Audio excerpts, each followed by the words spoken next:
Double meat. All right, I guess this is forever my side. So. Feels good. All right, we recorded this like a month ago in 4K. Not a good idea at all. And it was like a 30-minute video. So we're gonna fly through these. Not because we're in a rush, but because it's easier to watch. We got 13 questions. Welcome to These Are the Days. I kind of got it from the Andy Bernard quote. I won't spoil it for anybody who hasn't seen The Office, but Andy Bernard says, "I wish there was a way to know that you were in the good old days while you were in them. These are the days where you make memories, and these are the days that your future self thanks you for." So, If only we started recording, or I started recording when I first started at the house. seriously, Back in me and my wife Lena. those are the days. Those were the days. These are still the days, you know. Yeah, like yeah. we'll look at the office right now. We'll look For at just sure. the team of three: me, Ahmed, and Malik, and then we get Noor's help, my sister. We get Lena's help every now and then, but full time it's me and Ahmed, and then Malik is like part time. So still, I mean, big time. These are the days. Inshallah, next year it'll even still be these are the days. Inshallah, yeah. You know. So let's hop right into this. We're gonna do a Q&A for episode 1, and every week we're gonna try to upload another episode, come up with something different and unique. Not always a Q&A, obviously, whether it's a vlog style or like a challenge maybe between us, or some behind the scenes footage or stuff like that. So if you're watching this, maybe you're one of the 12. Comment down below what you would want to see from us throughout the series, and we'll get right to it. So, question number 1, what is your biggest challenge as an entrepreneur? I would say, oh, don't tell me this is for us. UPS truck, of course, decides to come right when we're recording. You just pointed at me. Oh my god. All right, go get the package. The biggest challenge as an entrepreneur. What is that? We're gonna What cut did I and order? edit. No, we're not gonna cut and edit. Everything is raw. Bro, we're already 4 minutes in. Are we really? Oh, Jeez. The biggest challenge definitely has to be just being hopeful. You know, as an entrepreneur, you're gonna go through a lot of difficult times, a lot of times where you don't know whether or not you should keep going, whether or not you should stop, whether or not you should change your entire business model, whether or not you should stop selling a certain product. And I think that's usually the case with a lot of people, that they end up stopping too early, when if they just kept going, they probably would have made it. So I think the biggest challenge is just, but I think that's actually what really makes an entrepreneur. Just the being able to be resilient, I guess, you know, hopeful, optimistic, stuff like that. It's hard to be. So, yeah, I'd have to go with that. sweet. Number 2, Arab or Desi food? Daisy, Desi food. sorry, mom. Well, yeah, we're both Palestinian. Desi food is a lot, I think, better. The spectrum of taste is insane, you know. Dessert definitely goes to Arabs, though. Arab yeah. dessert is baklawa, warbat, kanafa, atayef, best game. But for dinner, Desi's. Question number 3, what's your all-time favorite piece? Mine is our olive necklace. It's like our most unique piece. People always ask, like, oh, what is that? And I actually really like that in the line of jewelry. I like when people ask like what it is, or what it's supposed to mean, or what it represents. And even from like a design perspective, it's really unique. It's spherical, it's very heavy in weight. It has the meaning of like resilience, because olive trees are like the only trees in the world that can grow during a drought and like really bad soil conditions. So I think that's really cool. For me, it'd probably be the watches. You know, I really love specifically the dark steel watch, which is sold out, sorry. But we are coming out with a version 2 pretty soon. Yeah, the dark steel watch, which is a silver band, silver case, and a black dial. Sweet. How do you pick what organization to support? I assume this is referencing the Deed of the Month campaigns. We don't really like, since this is something we always want to do, like literally forever, in one form or another, we don't feel too much pressure in terms of like picking something, because we feel like we're going to try to make as widespread of an impact as possible. For the most part, we work with Pious Projects, who's a nonprofit organization that handles a lot of these causes, and they have a lot of different campaigns running at the same time. So we usually just pick one based off of kind of their needs in terms of like donation requirements. Some of them are time specific. Right now it's August, and we're doing a Udhiyah campaign where they sacrifice meat for a lot of countries who can't afford to do so themselves. And so this one's kind of like time sensitive in the season of Eid. and then we did a campaign for Sudan as well during the crisis there. So some of them are time sensitive, some of them are kind of just general campaigns that we're interested in doing. And then also Pious Projects, unlike a lot of other organizations, they donate 100% of the donation. At the very end, you have an option whether or not you want to contribute towards, their own personal expenses, like the salaries of the entire team and the office expenses and things like that. But that's optional, and so it's cool to see that it's optional. It's not forced upon you. Yeah. How does the team know each other? Question 5. Mainly school. We all went to a school called Arizona Cultural Academy. It's a private school in Phoenix, Arizona. I met Akram there. Akram met Lena there. I met Madik Basha there. I met my sister there. I was about to say so yeah, Akram and Lena got married at the end of their college careers, and then right after their wedding, Nominal was born, and Our first baby. their first baby. But yeah, that's pretty much it. Mainly through school. Question number 6: where do you hope to see Nominal in 3 to 5 years?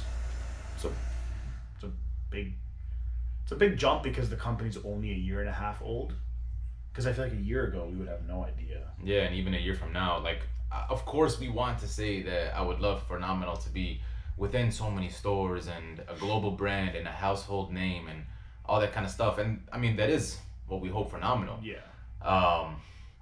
But to just be able to touch as many lives as possible, to be able to raise as much money for those in need as possible, to just be the number one Muslim-owned brand out there in the entire world, that is a goal for sure. Definitely. And to just grow our collection of accessories and get into clothing and stay true to our roots of incorporating the Arabic language into today's modern design. I think impact is always the word that I go for. We just want to have a really broad impact on people, whether it's financial assistance to those less fortunate, or it's inspiring people to open their own business, or it's just having an impact on how people see jewelry and clothing.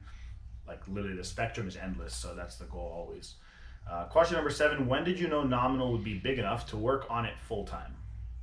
Probably at our first convention ever, which was the Houston ISNA convention, this time last year actually. So Yeah. August of 2018, we just put our product out for the first time in front of real eyes. It was always just behind a computer. We were always just online, shipping our product. And then we took basically a whole lot of inventory out to Houston and presented it, and we got a great reaction from everybody. We had, alhamdulillah, a pretty long line at our booth. Nobody really knew us, but everybody loved the products, and they started talking to their friends, and they would come to our booth and then they'd leave, and then they'd come back with 4 people, their mom, their dad. So definitely got a lot of love over there, and it was pretty cool to see because we still had no social media presence. Yeah. So I guess proof of concept. Once you realize that what you have is a little bit bigger than you think it is, it's probably time to go full time and just run full speed.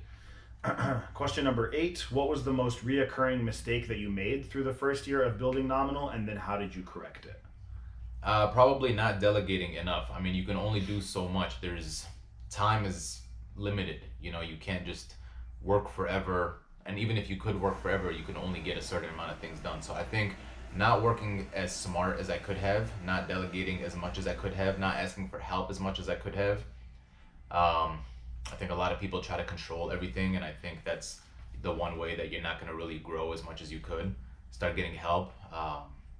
Stick to your strengths, and then give your weaknesses elsewhere, and then continue to do that as you grow.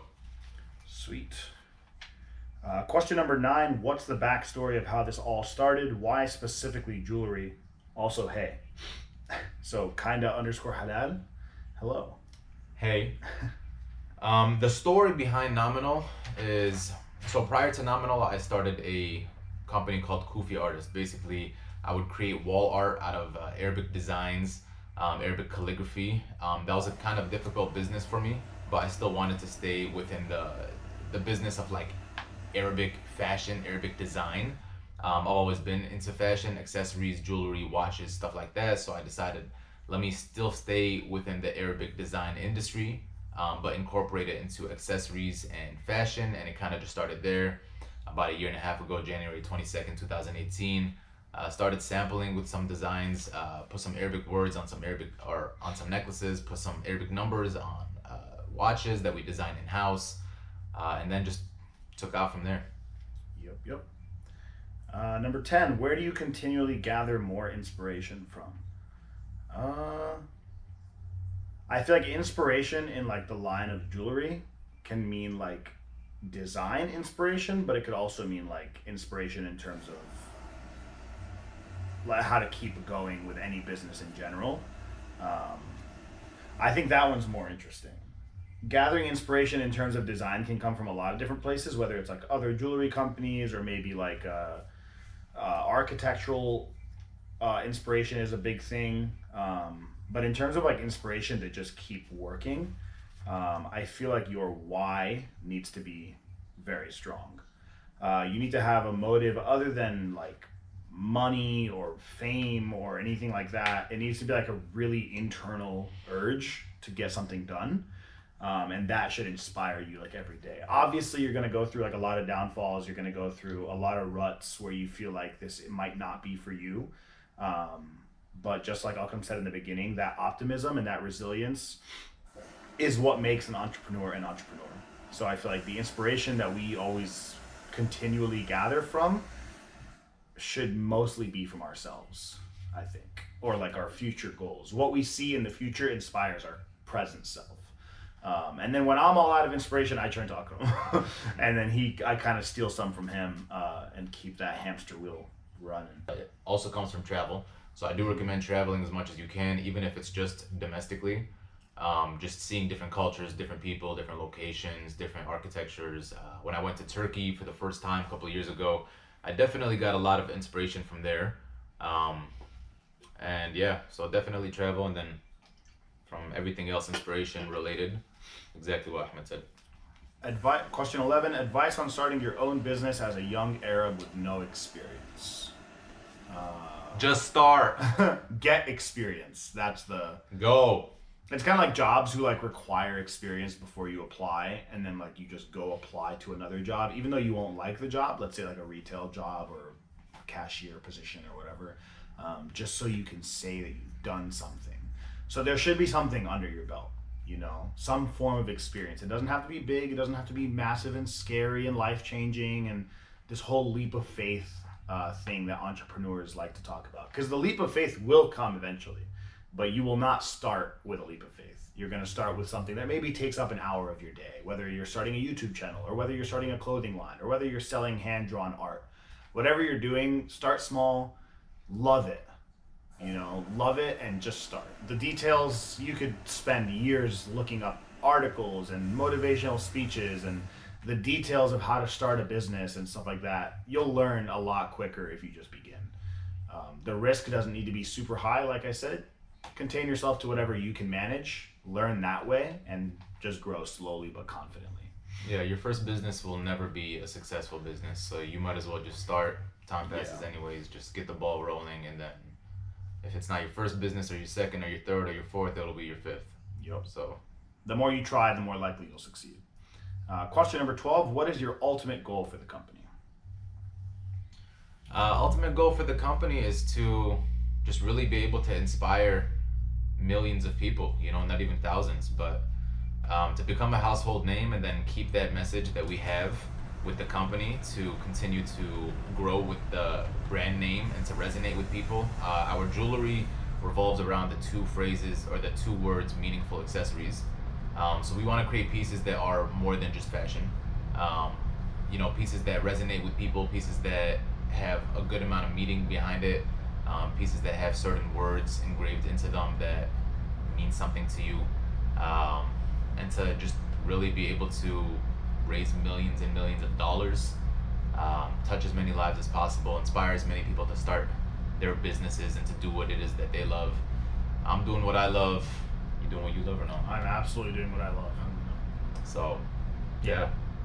Yep. My goal for the company is to just, through jewelry, through clothing, through everything that we do, through the donations, through the campaigns, through even YouTube series like this, the goal is to just show people like anything's possible.